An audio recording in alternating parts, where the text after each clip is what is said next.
ঈদযাত্রার শুরুতেই কিন্তু ফরিদপুরে সড়কে প্রাণ ঝরল 5 জনের এবং আহত হয়েছেন 4 জন। আজ সকাল এই 6:30টার দিকে ঢাকা বরিশাল মহাসড়কের বাবলাতলা এলাকায় এই দুর্ঘটনাটি ঘটে। মাদারীপুরের শিবচর এলাকার কয়েকজন গরু ব্যবসায়ী মাহেন্দ্র যোগে যাচ্ছিলেন, ঠিক এই পথিমধ্যেই এই বাবলাতলা এলাকায় একটি যাত্রীবাহী বাস সেই মাহেন্দ্রকে ধাক্কা দিলে ঘটনাস্থলে কিন্তু 4 জন যাত্রী মারা যান এবং গুরুতর আহত 5 জনকে উদ্ধার করে ভাঙ্গা উপজেলা স্বাস্থ্য কমপ্লেক্সে নেওয়া হয়। সেখানে নেওয়ার পরে কিন্তু সেখানেও একজনের মৃত্যু হয়। ট্রাকের হাট গরু কেনার উদ্দেশ্যে যাইতেছিল, তখন মাহিন্দা গাড়িতে করে যাইতেছিল, মাহিন্দা গাড়ি পরিবহন গাড়িতে মারিয়ে দিছে। এক পরিবারে 3 জন বলা চলে, বাইক নিয়ে ছেলে বাপ। আমরা কথা বলেছিলাম হাইওয়ে পুলিশ সুপারের সাথে, তিনি আমাদেরকে জানিয়েছেন যে ঘটনার পরই কিন্তু এই বাসটি নিয়ে চালক এবং হেল্পার পালিয়ে যায়।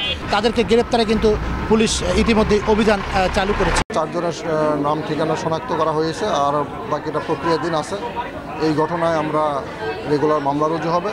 তদন্ত সাপেক্ষে আমরা আশা করি ঘাতক যে গাড়ি সেটাকে আমরা আইডেন্টিফাই করতে পারবো এবং কী কারণে অ্যাক্সিডেন্ট হয়েছে সেটা আমরা আইডেন্টিফাই করে আপনাদেরকে জানাতে সক্ষম হব আশা করি। বেপরোয়া গতির কারণেই কিন্তু আজকে এই সড়কে এদের প্রাণ ঝরল।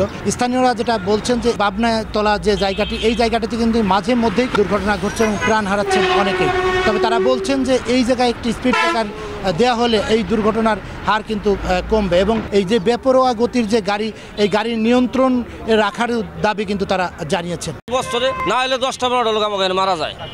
আর এই যে পরিবহনগুলো যেভাবে চলে ভাই, আপনারা যদি খাড়াই দেখেন যে এরা কোনো সময় ব্রেকে, এত বড় স্টার একটা বাজার, একটু ব্রেকে কোনো সময় বাড়া দেবে না।